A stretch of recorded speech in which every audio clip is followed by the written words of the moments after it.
So Lee, how long do you think we've known each other?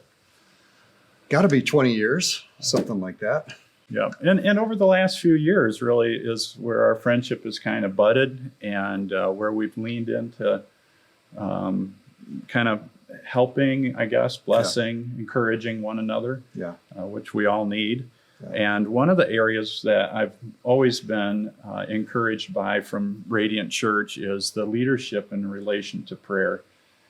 Prayer for Centerpoint Church is it is our highest value on paper, that we're relentless in prayer, but I still feel like we're in preschool trying to figure out how do you actually move it from being a value that we all ascribe to mentally and verbally to actually boots on the ground getting it done. And I really think you guys have a lot going for you in that direction. And I'd just like to have you maybe share a little bit of the story of how did prayer become so much the heart and soul of Radient Church? Yeah. Well, I appreciate that. That's high praise. And, I really look up to you as an older brother in the Lord, a much older brother. But seriously, Centerpoint has been a landmark church in our city for a long time. And so we just have deep appreciation for all of you and for your leadership to the city. What I would say on the subject of prayer is that we're all growing in this. I don't think prayer is a place that you arrive. It is it's a point on the horizon that you set the trajectory of your heart. Yeah. And for us, Radient is 25 years old this year. Jane and I were 24 when we moved down here to plant the church. And when we planted, one of the things that we felt God had impressed on us when we planted was no matter what, build your church to be a praying and a worshiping church. Yeah. That was a core conviction of my life. And so I've heard you share that quite often in messages as I've been listening over the last in my little white Grand Am driving down 131. Felt like the Lord in all of my anxiety and angst about planting a church. It was like, Lee, if you'll plant a praying and a worshiping church, you'll reach the world. And so we did that. Very beginnings of our church, we emphasized teaching on prayer, modeling prayer, having prayer meetings. Leonard Ravenhill once said, he's a great revivalist, he says, you don't measure the church by the size of Sunday mornings, you measure it by the prayer meetings. Yeah. And we took that to heart. And so I would say prayer for a pastor is like rolling a rock up a hill. You have to model it, you have to carry it. And if you let go of it, it's going to roll back down, but it has to be a focus of your own life and your passion. And to the best of our ability, we've tried to model that. Yeah. So you've seen progress from the white Grand Am days to here we are sitting in the prayer center of Radiant's new downtown campus. And tell us a little bit about that story too. How did that all get started? Well, I think as our church has grown and evolved, 4.5 years ago, we planted our second campus in our city in Portage. Yeah. And that did very well. That was connected to a vision from many years ago. I was on a retreat up north praying for 2 or 3 days by myself, getting direction for the next year and the future. One of the things I was praying about at that point was, okay, when we get beyond 3-4 services, what are we going to do? Are we going to add on? Are we going to start other churches? Because Radient, like Centerpoint, has planted a lot of churches. So is that our strategy? And I felt at that time God gave me a blueprint and a strategy for our future growth, which would include multi-site. Lots of people do multi-site. We're way behind the curve even on that, but it's an effective strategy. But what was unique about what I drew in my journal was God gave me this picture of at the epicenter of everything that we did in the city, to have prayer and worship morning, noon, and night from the center of Kalamazoo that would then fuel our campuses and other communities. It would be the unifying factor. So I drew that, communicated it to our elders, and we discussed that, prayed on it for multiple different years. And this place is really the fruition of that. It took a long time to get here, but we have had that as part of not only our not only our prophetic wish list or our prayer list, but really a deep sense that this was strategic from a kingdom standpoint. Hopefully not just for us, hopefully for our city, but specifically for the Radient family, that whether it's in Plainwell, whether it's in Portage, Richland, wherever we are, that in the center of the city, prayer and praise would rise up. And so this became a priority as we began to look at scaling out Radient. And so how would you encourage Centerpointers to strengthen the prayer muscles of our congregation?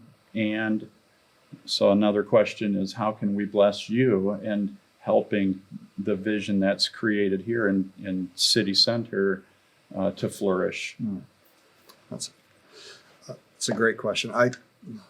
First thing I want to say is I think that there is a prayer destiny, even assigned to our city, that is not just about Radient, hopefully provoking the rest of the body of Christ in our city to pray. I think Kalamazoo specifically has a piece of our destiny connected to unity and prayer. Yeah. There's a book called Revival Fire. It's writing about different historical revivals. If you were to pick the book up, it's written by Duell, but I think it's on page 32 or 34. He talks about the Second Great Awakening. And in the Second Great Awakening, there was a prayer movement that was a denominational unity that was part of the Second Great Awakening that happened in downtown Kalamazoo. Wow. That within a period of 6 to 8 weeks, 500 people were saved. There were daily prayer meetings from multiple different denominations. I think 5 or 6 different denominations represented. So we have prophetic destiny and history connected to one of the great awakenings in America here in Kalamazoo. I don't think that that's an accident, Jeff. And I don't think it's an accident God brought Lee Cummings to Kalamazoo. I'm a Grand Rapids kid born in Detroit. I moved down here, and it wasn't until after I had been here for 20 years that I discovered that my great-great-grandmother, Lillian Kilbourne Bird, lived in Kalamazoo on North Street. No kidding. Died on my birthday, 1922, and is buried in the Riverside Cemetery. I had no idea. Wow. But here's what I know is I know that she got saved in a church in this city. So I have spiritual heritage here that I didn't even know. And I think all of us have spiritual heritage from what God has done in the past that I think if we'll allow it, will actually stir up the embers of revival and the embers of prayer within us, all of us, to push us forward. I'm so grateful for like Tammy Flick and K-Hop that have been here laboring in years for prayer and contending for that. We're coming along, hopefully fanning the flame. And I would say to everybody at Centerpoint, you have deep spiritual roots in this city that you know of, and you also have roots that you don't know of. I would say prayer is not something that anybody is great at, and it's not something that just a few people are called to. It's an inheritance that's waiting for us. I feel like God's saying, if you'll join in this swirl of prayer and in unity, I think something could actually happen out of this city that actually impacts the body of Christ on a much larger scale. I love that language of a prayer destiny. Yeah. That you had me really leaning in on that. And how can Centerpoint partner with the work that's happening here, as well as other congregations? Have you thought about that at all? Well, one thing we want to be sensitive of is we didn't. Again, K-Hop, Kalamazoo House of Prayer, has really been a hub for churches to all kind of join in an interdenominational way. And I think that's been beautiful. It's fantastic. Mike Bickle is a friend. He's a mentor of International House of Prayer for me. When we did this, we wanted to particularly not replicate that, but do it for Radient. But that doesn't mean that we don't want our brothers and sisters from other churches. Right. So we have open prayer meetings here Monday through Friday, 8 a.m., noon, and at 6:30 p.m.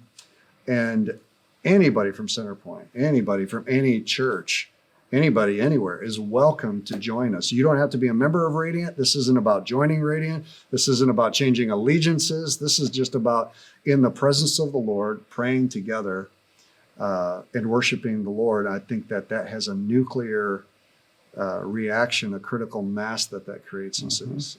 And then at a very selfish level, it's like we've talked, we've prayed together. I mean, harder than getting your church to pray sometimes is getting pastors to pray sometimes. Yep. And I would love to see us do more of that. Yeah.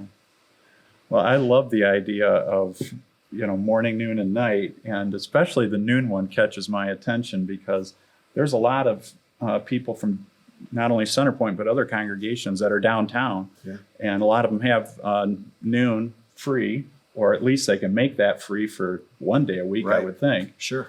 And one of the prayer revival of 1856 and 7 started out of a prayer meeting at noon on Wednesdays in Manhattan. It happened to be in a Reformed church. It was a good Reformed church. That's right. Lamphere, right? Yep. And then just kind of mushroomed out from there.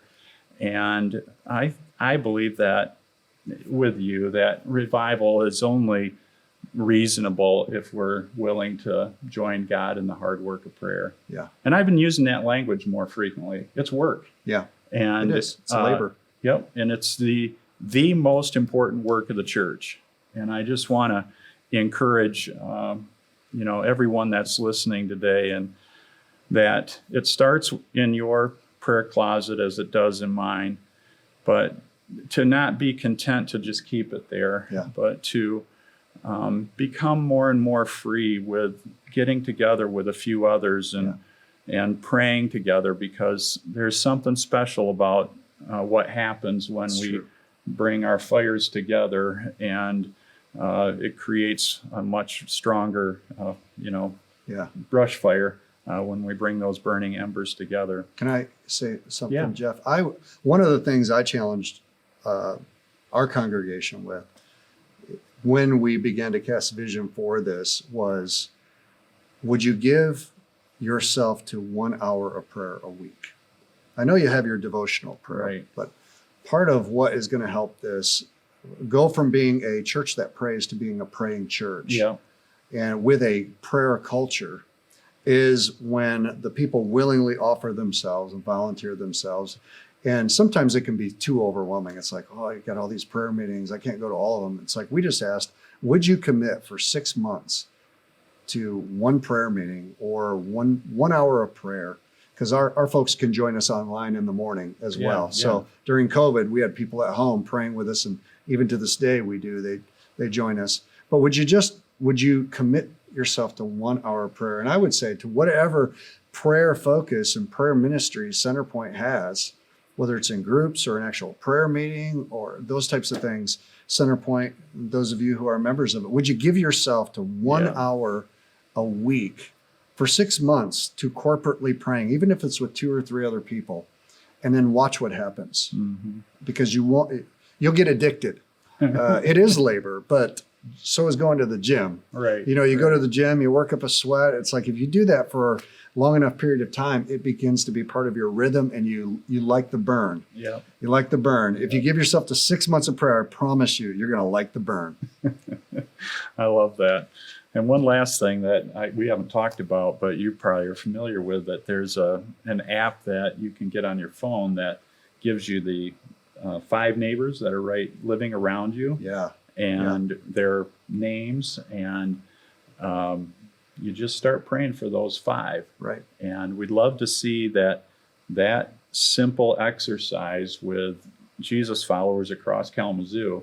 Imagine our city where every address is eventually being prayed for. I love that. And what God could do through that. And that's something, again, that you can do. What's the name of that app? I think it's called Bless, but don't quote me on that. Okay. All right. Okay.